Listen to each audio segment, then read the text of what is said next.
Hello, welcome to the Build Vibrant Health podcast. My name is Mary Cornwell, and I have Cathy Cooke on today. She is a building biologist located in Idaho, and she runs a business called Whole Home and Body Health that we're going to talk about today. Cathy, welcome. Thank you, Mary. So good to be here and chat with you. Yeah, as we were mentioning right before we started recording this, we were talking about how you got started in this world of building biology and environmental health. Do you want to share a little bit about yourself and your journey to this Yeah, point? sure. So, like most people like yourself who got into this work, I experienced health challenges for a long time. I was bit by a tick when I was 12 and was really just never the same after that. So I spent decades trying to figure out what was causing my symptoms, fatigue, anxiety, tinnitus, weird gut issues, insomnia, like all the things. And it wasn't until about 2015 or so where the topic of EMFs kept coming up for me. And I didn't really believe it. Um, because I was like, what are these, waves in the air that we can't see, like whatever. But Mm. finally, I got so desperate that I did a trial. I committed to a trial one week where I said, all right, I'm gonna turn off my phone and put it in a drawer, not use it, and unplug my Wi-Fi. Mm. And in that week, like I noticed a dramatic difference, and the ringing in my ears went away completely in just a couple days, and I had had that for a solid decade.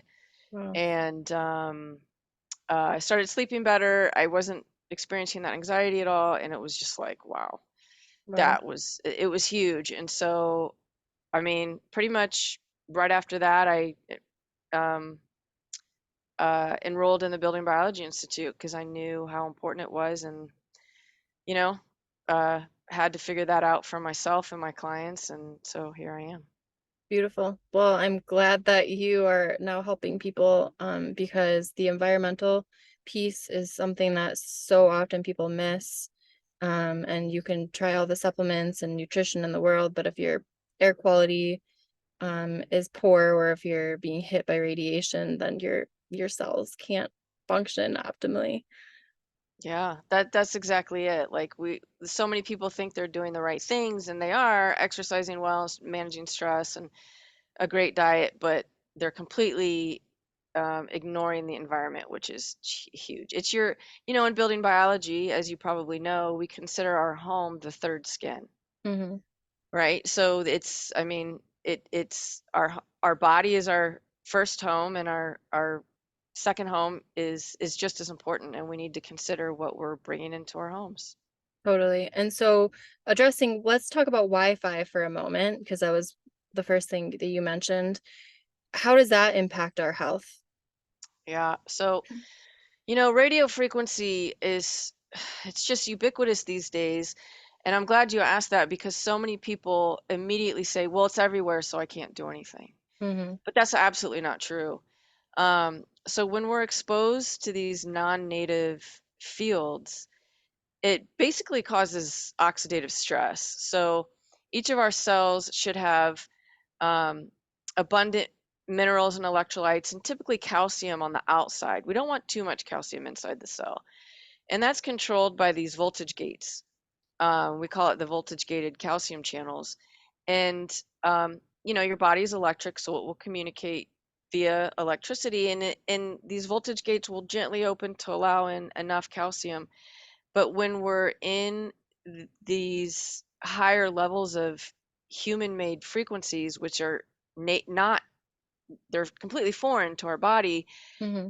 it makes this miscommunication. It's like, I don't understand what this is.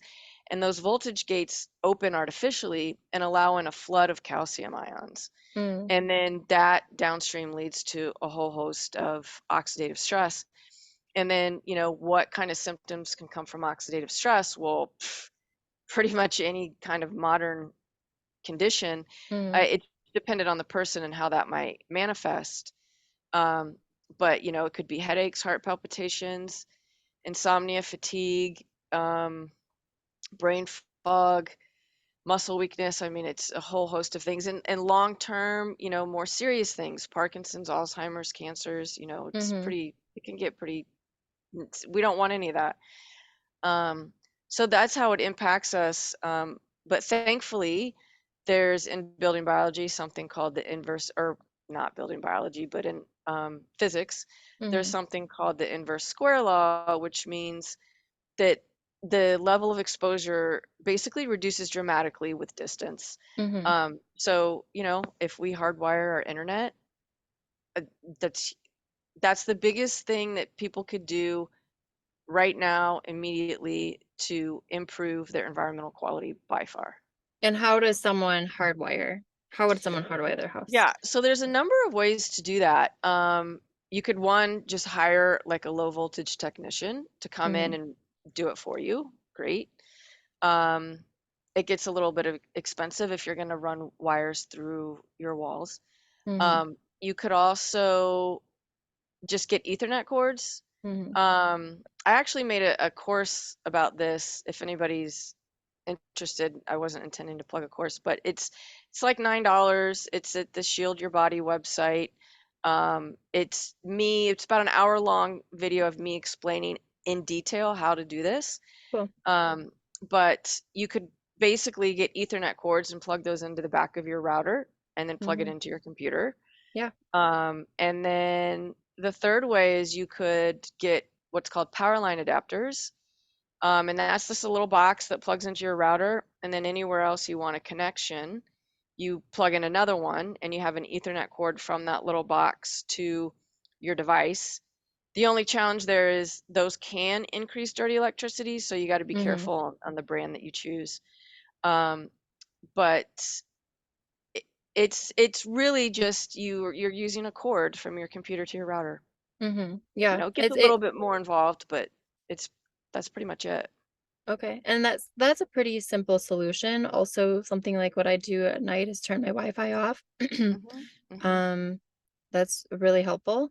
Uh, to reduce EMFs if for some reason you're in a short-term solution and you're not able to Ethernet or you have roommates or whatnot. Um, Yeah, exactly. And you can also get the JRS Eco Router, which is more biocompatible with the human body. So it's a low EMF router. That's another good solution. okay, all good tips. How would someone find the course? You said it was Shield Your Body. Yeah, I made this for the company Shield Your Body. I consult for them, and then they just asked me to put together this little course for them. And yep, shieldyourbody.com. It's a company that has low EMF shielding products, Hmm. and then it's on that website under Okay, courses. cool. And I'll share this below too for Great. anyone that's watching this. Great. And then let's dive into, so we covered EMF a little bit and Wi-Fi. What is the interaction and synergy between Wi-Fi and mold, and endotoxins, that kind of stuff in a water damaged home? Is there any sort of impact there? Yeah, I certainly think so. When I'm dealing with people that are exquisitely EMF sensitive, the most sensitive clients in my experience have had a mold exposure, like a serious mold exposure. So they're perfectly healthy, they get sick from mold, and then suddenly they cannot tolerate EMF. Mm-hmm. And so yeah, your question is really good. Like, what's the deal there? What's the connection? There's different schools of thought. Um, some people believe that when you've got mold in proximity with EMF, the EMF will actually aggravate the mold, let's say. So Dr. Klinghardt has done a little bit of research on this, and he believes that the EMF will exponentially increase the mycotoxin production from the mold spores. Mm-hmm.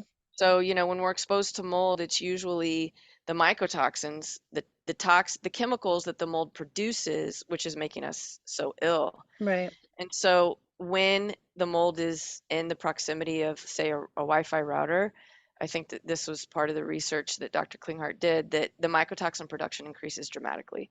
Mm-hmm. So we definitely need more research on that because, we need some more solid controls and more Mm-hmm. data to verify that. But it makes perfect sense to me. We do know that when mold is threatened, the mycotoxins they release are its defense mechanism. Mm-hmm. So there's that thought, and then there's the other piece of when our body, it's the rain barrel analogy, right? When our body is Mm-hmm. full of toxins, one more layer of insults, the less our body can manage and the more symptoms we're going to have and the sicker we're going to be. So if you're trying to fight mold and then you walk into an EMF environment and your body's like, Mm-hmm. I can't Yeah. handle this. So you have more symptoms. Totally. And I will say, in my own experience, the house that originally really tipped my rain barrel out of balance was a really moldy, water damaged home that also was rewired because the house was being used to make it was a drug house, and they're growing things, and it was the basement and part of the house was completely rewired, so EMF off the charts there. And then not only that, but the chemicals and things used in the home when the house was flipped, so like all brand new carpet, all brand new appliances and cupboards and paint. So it was really like mold, chemicals, and EMF all synergistically working together, and one's body can only handle so much, depending on your environments in the past, maybe emotional stressors, how you're eating, how you're exercising, right? So I believe that they're all really important, and I'm glad that you, when you go into a home, are looking at all pieces. And that is the really amazing thing about building biology, and why I also went and I studied through the Building Biology Institute, because I felt like it was comprehensive compared to just getting a general um, mold inspection license. And it just really felt like your name of your business, whole home and body health. So can you tell us a little bit about the Building Biology Institute and your training through that program? Like what Yeah, yeah, how is that different than, say, like a mold inspector, or just your average like home yeah, inspector? sure. So, I mean, we're looking at it through the lens of health, right? Less so than structural integrity. So, a traditional building inspector is going to go in and look for anything that is going to reduce home performance. Awesome. A building biologist is more focused on how is the way the building performing impacting the occupants and impacting the occupants' health, which, um, you know, it, I, there really should be a marriage between these two disciplines, right? I mean, Mm-hmm. it's directly related in that if the building is has um, failures, generally that means that could mean an impact on the occupant's health, because now we've got, well, a building failure means maybe moisture intrusion or poor ductwork or poor ventilation, or the chemical exposures, all of these things that you mentioned. So we're really focusing on that health impact.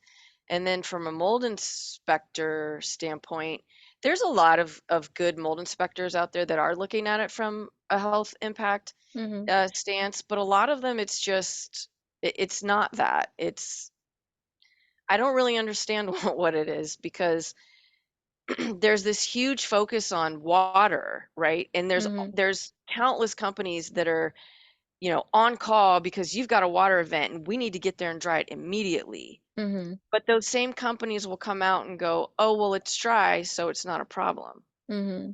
So there's this, I don't understand the logic of, well, if it's just going to not be a problem when it's dry, then why is it an emergency when it's wet? Why don't you Right. just let it dry, right? Yeah.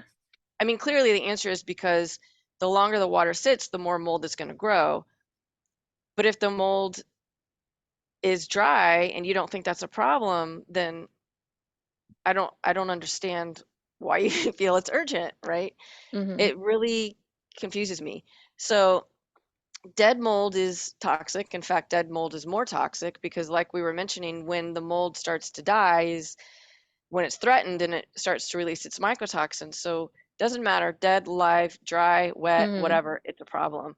So from my angle, being a mold inspector is I need to identify if there's a mold there because it can make the occupants ill. And so that's my main focus. And the difference between me and most mold inspectors is, you know, they they don't really like me because I'm totally over the top and I'll see a tiny little spot and I'm like, this needs to be remediated, where they Mhm. would say this is not a problem. Mhm. But my clients are, most of my clients come to me from doctor referrals. They've been ill for a long time, and I need to find every tiny little spot because Mhm. when our buckets are full, that little bit of an exposure can send us over. So we need to identify all of it and remediate it very, very well. So yeah, I would say I'm a little bit more extreme Mhm. because I feel like it's important. Right. Well, if someone is dealing with health issues or if they're trying to prevent health issues, looking at even just those what might seem like minute isn't always, is really important. Example, I had a moldy orange going off in my car on a road Mm, trip not too long ago, and I like was getting these symptoms popping up, and I knew that something was moldy. Like I just knew, and it yeah, was just like a tiny bit. It was like not even like the whole orange was moldy, but my body picked up on it. So, yeah. if you have like multiple sources like that going on in a home and your Hmm. body's already susceptible, a friend actually used this analogy, which I thought was really powerful and how to explain healing from mold and environmental toxins, and that your body has defense mechanisms and it might be sensitive now to toxins that it wasn't before, but it's your body trying to protect yourself so that it doesn't get sick again. And it's similar to like getting a second concussion, right? If Hmm. you have a concussion, if an athlete gets a concussion and their brain it doesn't fully heal and they get a concussion the second time, it can be extremely dangerous and really detrimental. Sometimes worst case scenario will be fatal, Hmm. because their nervous system and their brain just isn't fully healed, Hmm. and really needs that complete healing to be able to participate in the game again. And so I think it's similar when we're looking at homes, to address all of the issues that our bodies can completely heal, and not keep re-exposing ourselves. Yeah, Um, that's huge. I mean, that once you become really sick with mold, you will know everywhere you go where there's the tiniest bit of mold. Because just like you're saying, your body's it's smart and it's saying, wait a second, this made you sick before. I'm going to give you all of the alerts right now that this thing is here so you can get out of this situation. mhm. So, And yeah, it's trying to protect you. yeah, and so as I've healed, and I don't know how it's been for you, but as I've healed, my body has become less sensitive, and I have been Hmm. able to tolerate more environments as long as the main environment that I'm sleeping in and living in primarily is healthy and clean. But it can feel really overwhelming because and a lot of responses that I've gotten are, well, mold is everywhere. Like Hmm. mold is inside, mold is outside, like you kind of just have to deal with it. And what's Yeah. your response to that? Yeah, and I hear that from other mold inspectors often, that are just typical mold inspectors. And I'm like, well, then why do you do this job? Like, a what? It is true, mold is everywhere, but in nature, it's kept in check. Wind, sun, microbes. I mean, it's all an ecosystem.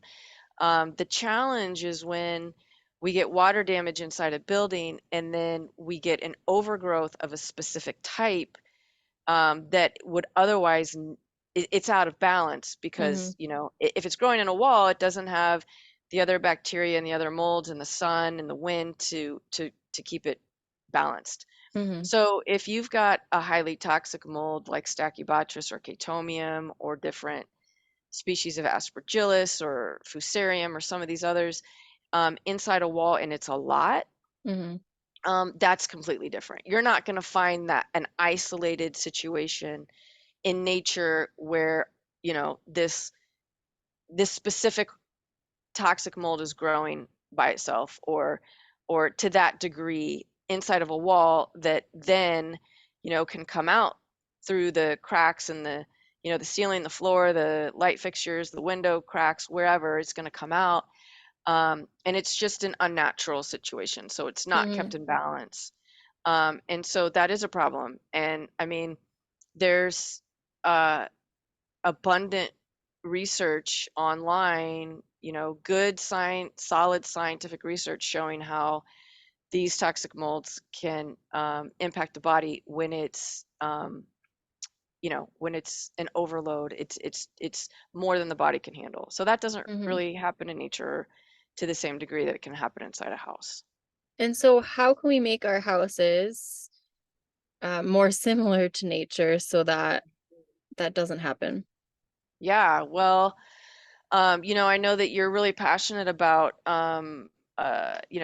building well, and for those people that have the opportunity to build new, consulting with someone like yourself or other building biologists to put the building biology principles in mind are key. And so we're going to talk about, the site location. So, you're not building in an area that has a high water table. Mm-hmm. I see that quite often. So, building without a crawl space, for example, building with natural building materials that don't absorb water, like drywall. Paper on a drywall is probably where you see mold the most because it's just the perfect food for mold. Yeah. Building with moisture management in mind. So if you're building with natural building materials like clays, earthen materials, straw, cob, rammed earth, these things that don't they're hygroscopic, so you can have moisture in the building, like you take a shower, and this clay finish may absorb some of that water, and then it releases it. So it's very um, and nature's kind of doing its thing where it's going to absorb a little bit of moisture and then release it when it gets drier, and that's awesome. That's kind of how nature works. But Mm-hmm. if you've got paper on drywall, it's gonna absorb it and hold it and never let go of it, and that's where the problem is created. So building with all of these principles in mind in natural building materials is amazing.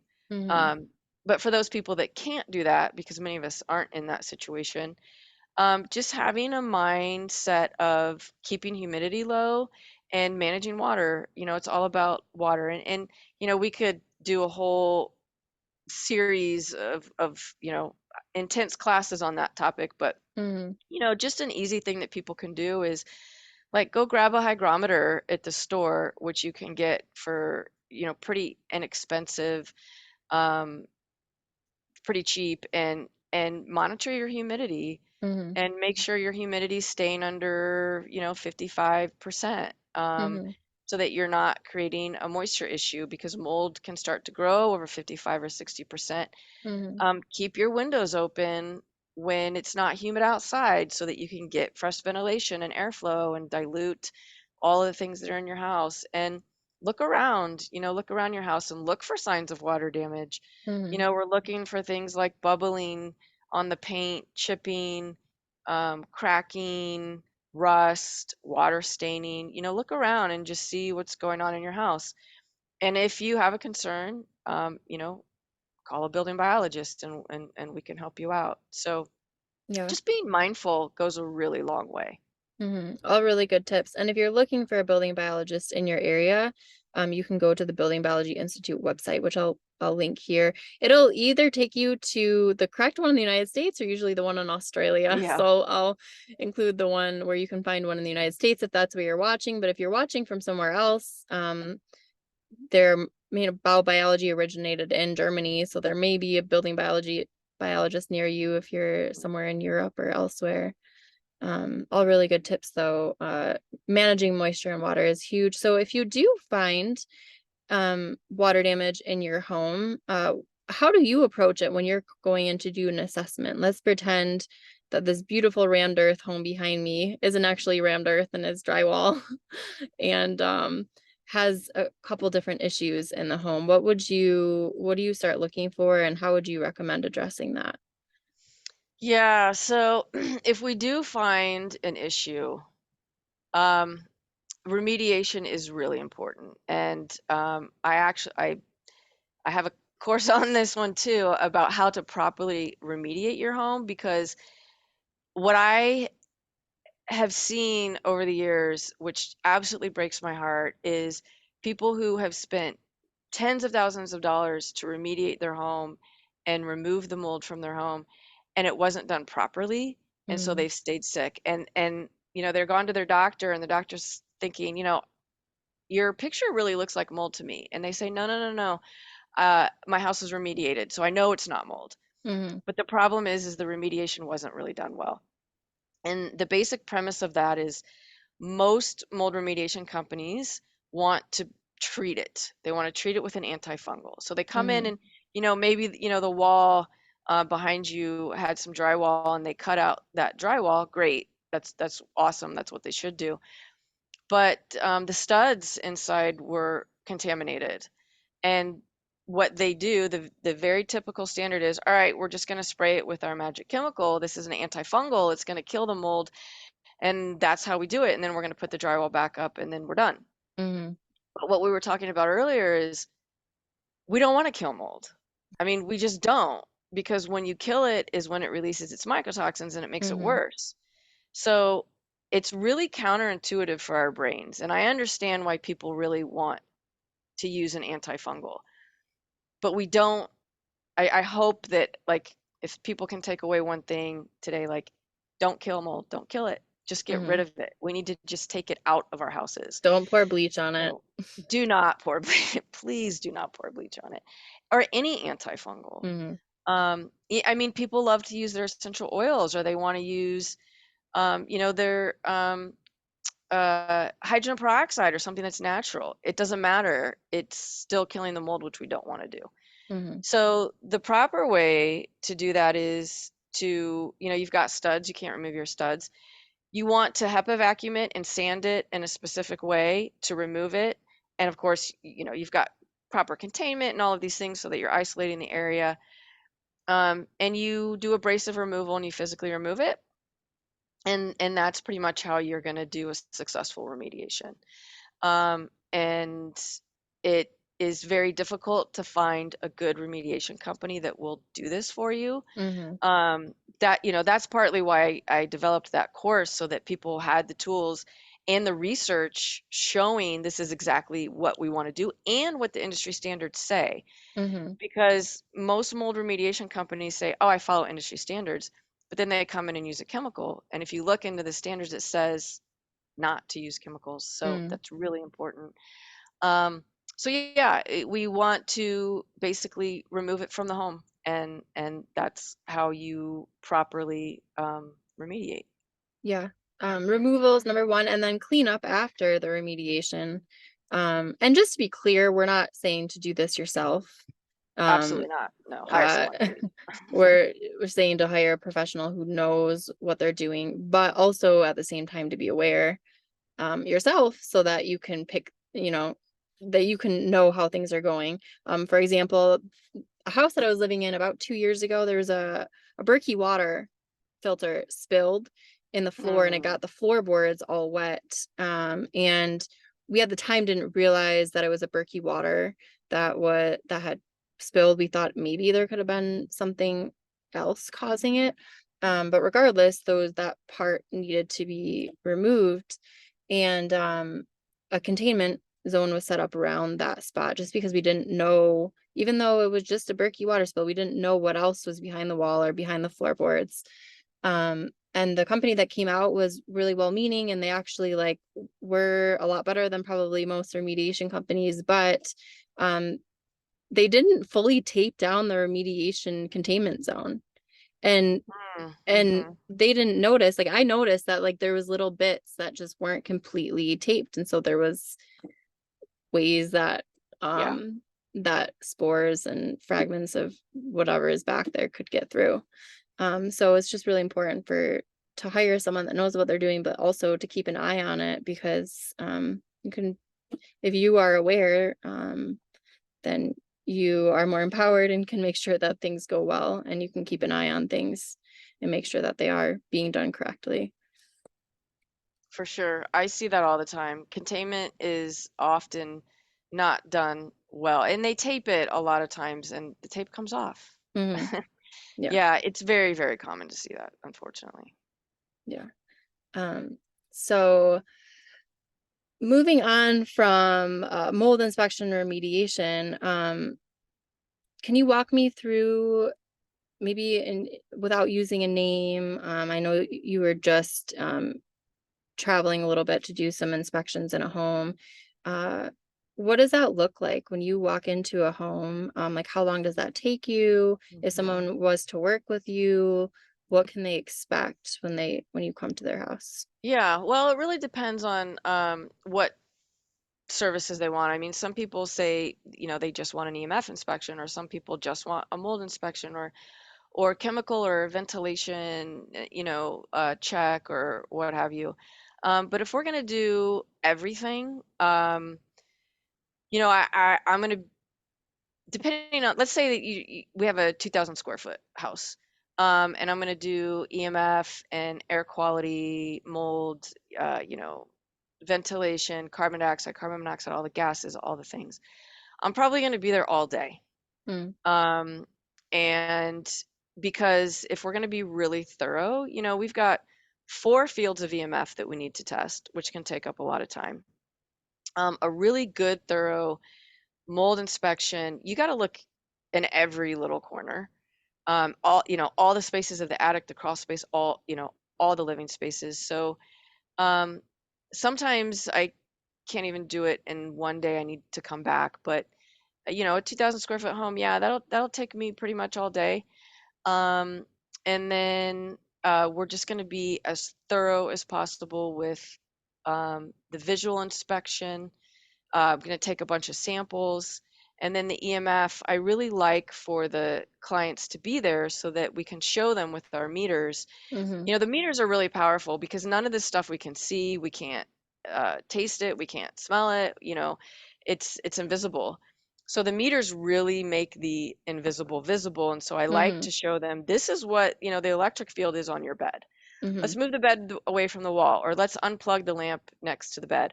So it's really helpful to, show them exactly what we're finding and then these easy solutions that we can come up with to help reduce their fields. um, and then, yeah, I like to really kind of walk the clients through. This is what, the carbon dioxide is, and I can show them the meter. This is what, you know, hopefully we don't have any gas leaks, or if we do, this mm-hmm, is what my gas meter is showing. Um, and then, after that, we send labs off, mold samples usually, or a VOC test to see what kind of chemicals we have going on. And then I write a really good, thorough report. It's usually 30, 40 pages, with all of the findings for the client. And then, we get on the phone and discuss everything we found and give them like some really solid tips of, easy things that they can do, like getting your ductwork clean, mm-hmm, opening your windows, getting an air purifier, maybe installing a kill switch for the bedroom for mm-hmm, EMF, or, some of mm-hmm, the other things we talked about with wiring the internet and that kind of stuff. mm-hmm. Beautiful. So you really comprehensively cover a lot. Yeah, I mean, it's it's interesting because it's like, why do we even need to do this? Yeah. But it's the way we live in the modern world, Mm-hmm, right? And so, if we were still living in earth, earthen structures and didn't have electricity, we wouldn't have a job. yeah. Um, but we're just trying to live as peacefully and cohesively as possible with our modern lifestyle. And so it takes some time. Um, yeah, if we're going to be really, really thorough, it takes a little bit of time. Mm-hmm. Yeah. I feel you. It's a systematic problem that I really would love to see more people building with more earthen homes with hempcrete. I know Mhm. Tucson, where I'm probably headed later this week, is I feel like ahead of the game in terms of coding, building code and Mhm. certain things because they're allowing hempcrete in certain ADUs, and Adobe is just a lot more common in the Southwest. But one thing I did want to say is just because it's a natural building material, just because it's rammed earth or Adobe or whatnot, doesn't necessarily mean that it's going to be a healthy building. It also really matters how you're building it. Like you were talking about, making sure there's swales, making sure that there's it's on a good foundation, making sure that it's built well. A lot of the way that we build buildings right now, very tightly for energy efficiency, is also really can really negatively impact our health in terms of air circulation and moisture issues. So it's both. It's how we build our homes, and it's what we're building them out of. Yeah, 100%. That's a really important message. I'm glad you mentioned that. Yeah, just because you're using good building materials doesn't mean that it's built well or that the builder, yeah, and actually I will say, if you wanted to do one of these, I was going to say non-traditional homes, but really they are they actually are They're like traditional, the but most traditional, right? yeah, right, the most traditional. You have to have a builder who knows what they're doing, and Hmm. that's really important because I have seen people like I have a client here who did hempcrete, and then it was covered in plaster, but the builder had not done it before, and they ran into some serious problems because they didn't have that experience and they made a few mistakes. So that's really important. Yeah. Mm-hmm. And this is something we talked about before we started chatting, but there's also a certification called the New Build Consultant through Building Biology Institute. And you said you already do a little bit about of that, like helping people build new homes. Um, is that something that you are taking new clients on for? Yeah, I do. And that that can look like a lot of different things. So I've got several clients right now that are just building a regular stick frame home. And they just want to make sure that they're choosing the healthiest building options, right? So it's Mm-hmm. traditional stick frame. It's not earthen or anything, but we're using wood studs. And then, yeah, you can use paperless drywall or magnesium oxide board for the walls, or different materials. There's paints and coatings and adhesives and flooring and all of these things that you can still build a really good, healthy building Mm-hmm. that's more traditional, but you're just choosing healthier options, and that's amazing. And then you can go, the full route of using one of these more natural building structures like the hempcrete you mentioned, or the rammed Mm-hmm. earth, or I mean, there's so many different options. So yeah, I am consulting on that in a variety of ways, and also the EMF piece of that is really important too. Mm-hmm. Using metal clad, so shielding the wires in your walls and having it hardwired for internet right from the get-go, and maybe even installing some shielding materials in the walls, to future proof, or if it is in a high EMF environment. So there's so much to it, and yeah, it can look like a lot of different things depending on the client's needs. Mm-hmm. Can you tell me a little bit about shielding? And do you ever come into problems of creating dirty electricity or other issues when you're trying to Yeah, shield like a main source of EMF? for sure. Shielding is very, very tricky, and if you're trying to shield an entire house, let's say. So it has to be done with great care, because if you paint the inside of your house entirely and then you ground it to an outlet, which is what the directions tell you to do, if you've got dirty electricity coming into your house, which most of us do, we almost all do because we're part of the grid, then you've just kind of electrified the walls with dirty Mm, electricity, and that can be a real problem. So I don't ever recommend that somebody shields their house without proper guidance from an electromagnetic radiation specialist. mm-hmm, That's a building biology certification. That's really important. Um, but there are things, I mean, if you're shielding your router with mm-hmm. some shielding cloth, great, do it. There's no Yeah. harm in that. But a whole house shielding or a whole room, that really needs to be done with some guidance. It can be done. Um, but yeah, I just really recommend somebody reaches out to a professional who has experience with that to make sure it's done properly. Totally, absolutely. Another question that just popped up about EMF is, and you mentioned this a little bit before, but I'm wondering if we can go a little bit deeper in terms of why does a Wi-Fi router matter? Why does turning on or off or shielding Wi-Fi router matter if like if we're surrounded by cell phone towers and if your say your cell phone's like constantly try to connect to that, like Hmm. isn't it pointless?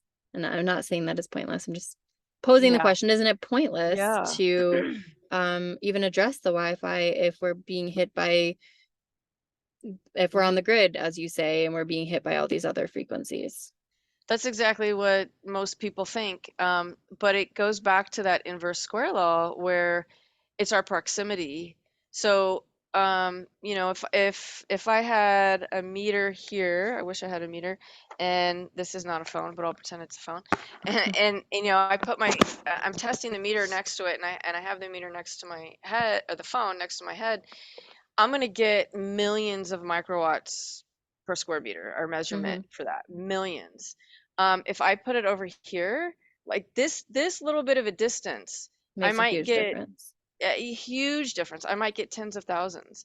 And if I put it over there, maybe I get 5,000. Mm-hmm. So, the distance is so important. So, yes, you might get some radio frequency from your neighbor's router, maybe. Usually, Mm-hmm. you're not getting nearly as much as you might think. Um, but it's the router that's in your house that's the huge exposure. Mm-hmm. And if you take care of what's inside your house, I typically will see a reduction of 90%, 95%. Wow. So of your overall exposure. So it's just so important to manage your proximity to your devices. Sure. So that's really where we want to, spend our time, and it does absolutely make a big difference. So Yeah. even that cell tower that you're so worried about, people call me all the time and they're like, I'm so concerned about the cell tower that's a mile away, but they're calling me on their phone. Mm-hmm. And I'm like, well, you're getting a much bigger exposure from that phone right now than you are that tower that's a mile away. Mm-hmm. So it's all about reducing what we can, Mm-hmm. um, that's closest to our body. Sure, that makes sense. And for someone, I know that you probably have meters that are really extensive and comprehensive and more expensive than someone is just going to own and bring about them on a personal level. But do you have any recommendations for meters that someone and like myself or my neighbor might be able to buy and Mhm. use to assess some Yeah. of these things? Yeah. I like, for radio frequency, the best meter is the Safe and Sound Pro 2. That's made by Safe Living Technologies. I do have a discount code for that I can give you if your Sure. audience is interested. You may too. Um, so I mean, it is about $400. You save 50 bucks or so with a discount code.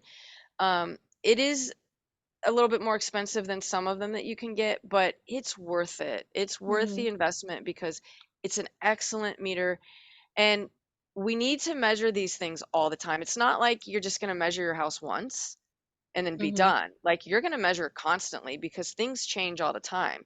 And maybe you just bought a new refrigerator and you had no idea it had a Wi-Fi signal on it. I see Mm-hmm. that constantly. So it's really important to know. Maybe you have a new neighbor move in and they change something in their house, or a cell tower does pop up, God Mm-hmm. forbid, close by. So we constantly need to measure to know. So it's a really good investment. That one is the best in my opinion. Um, you also, though, if you're going to measure the electric fields and the dirty electricity and the magnetic fields, that gets a little bit trickier because those meters, to be very, very good and sensitive, we don't yet have like a layperson's meter for the electric and magnetic fields that is Mm-hmm. reasonably priced rather, um, and easy to use. However, Safe Living Technologies is in the development stages of an electric and magnetic field meter that's going to be really great and reasonably priced. Mm-hmm. And it is on their website. It's just not for sale yet. So we can Cool. link to that one too. Awesome. And then my favorite thing to do for dirty electricity, which is really manageable for people, is just to get a little handheld AM FM radio, Mm-hmm. and then you can hear it. You tune it, you turn it on to the 520 AM, and then you listen for regular static, and then you get next to sources of the wires in your walls and you hear it. Mm, It's really awesome because you can just hear exactly what's happening and how far it's coming out into your living space and how it's impacting you. And then you can go around and unplug things and turn off your breakers and you can hear it get much quieter. that's So really it's cool. it's really powerful, yeah. Yeah. And that can be, maybe moving your bed from one side of the wall to the other can make a really Exactly. big difference if that's happening behind your wall and you have no Mhm, idea. mhm. That could make a huge difference. I have a client who hardwired her house and she went from sleeping like 4 hours a night to 8 hours a night, like doubled the amount of Awesome. sleep she was getting just like in the 10 day, it took her body like 10 days to really like Mhm. acclimate to that, and Adjust, then yeah. she started sleeping better. So it's really powerful. These invisible, so-called invisible things that we can't see are often the Mhm. most powerful Totally. impacts on our health. Well, thank you so much. I don't want to take too much more of your time here. I know we could probably talk for Yeah. hours on this. Um, but are there any last parting words of wisdom that you would want to share with someone, say that they can do in their home, like starting today? Mhm. Yeah, yeah, good question. I mean, I understand where it can feel a little paralyzing and overwhelming, all of this, all the things that somebody needs to do. But, y- I would strongly suggest and encourage people to just take, a few action steps when you can. Like, you don't have to do it all today, but each little step adds up. And suddenly, a couple months later, you're like, oh, wow, I did all these things. Mm, And you're probably going to notice, just like you said with your client, you're sleeping a little better, you're feeling a little better, you're a little bit less stressed. Um, so I would say for anyone listening, if you're not already turning your Wi-Fi off at night, unplugging your router, that's a must. I would start with that right away, and keeping and when you're sleeping, keeping your phone in airplane mode with the Bluetooth and the Wi-Fi off. mhm, You can still use your alarm. You can, still use a lot of apps if you need it. If you're listening to music or whatever, you can still do that if it's downloaded. Um, those two things are huge. And I would start there, and then, you can look into hardwiring and think about that, and get your ductwork cleaned. And that's a mhm, huge thing too that most people aren't doing, which can dramatically increase the air quality. mhm. And maybe look into an air purifier and open some windows. Yeah, all tangible things we can do. The ductwork cleaning is something. Could you just touch on that really quick? Like how often should someone get their ducts Mhm. cleaned, and who should they look for Mhm. to clean their Yes. ducts? So it seems to me like most people don't realize that they're supposed to get their ductwork cleaned. Mm. But if you think about, say you've lived in your house for 20 years and you never dusted, that'd be pretty gross, Yeah. right? Like if you never vacuumed and never dusted. Well, think about what would accumulate on your surfaces and in your carpet is in your ductwork. Mm. It's the same air. Yeah. So it's like you've never dusted all of those the ducts in your house, and that's blowing into your living space. So there's dust in there, dust mites, possibly viruses, possibly mold spores. There will be mold spores because it's just normal. So all of these things is blowing into your house. So we definitely want to get that cleaned. I typically recommend every 2 to 3 years. I know people that do it more frequently. I know people that do it every 5 years. Hmm. 2 to 3 years, I think, is good. And you want to look for an accredited duct cleaning company. Is it the ASHRAE certification? I'm forgetting. There is a certification for ductwork companies, and now I'm blanking on what that acronym is. Um, but I can, we could link that. And you also, I mean, not all, even if they do have the certification, doesn't mean they're awesome. So you Hmm. want to, get some referrals, ask people who they've used, look at reviews, um, because if they don't do it well, they can actually blow stuff into your house. You Hmm. definitely don't want to do that. So make sure they're certified, and then, you know, ask some friends, ask your neighbors, get good referrals, to find a good company. Especially if the duct itself is a major source of like a mold moisture Right. intrusion issue, like Yeah, getting that cleaned properly and having someone that can, notice that is really absolutely. important. Absolutely. And I also will put a little plug in here for Nano Air Solutions. There's a filter, and if you want a discount to that, let me know. They have a really high MERV rating, but also the way the technology is developed is um the air is very breathable and the air can pass through easily and still trap dust and particulates. I found it to be really helpful. I've made my own air filtration system out of a box fan with those air Mhm. filters, and I Cool. find that it's a lot more effective even than just like the MERV filter that you can buy at Ace Hardware. So all these little things um, that you spend your money on, if you spend it on things that are quality and intentional, then you can go a long way. So thank Absolutely. you so much, Cathy, for Yeah. sharing your expertise and your time with us. It's really valuable, and I appreciate you taking the time out of your busy day to share this important information. If people want to get in contact with you, what's the best way for them to do that? Yeah, you could just go to my website. It's wholehomeandbody.com. What am I saying?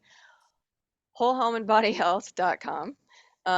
And yeah, all my contact info is on there. And then I've got a YouTube channel with videos of me testing all kinds of stuff. If people want a little bit more education. And yeah, just reach out to me in either of those ways. Awesome. Thank you so much. And I'll Yeah. include all of that information in the notes so you guys can have that. If you enjoyed this episode, or if you feel like a loved one, family friend could use this knowledge, please share and like. And I hope you guys have a beautiful, healthy day.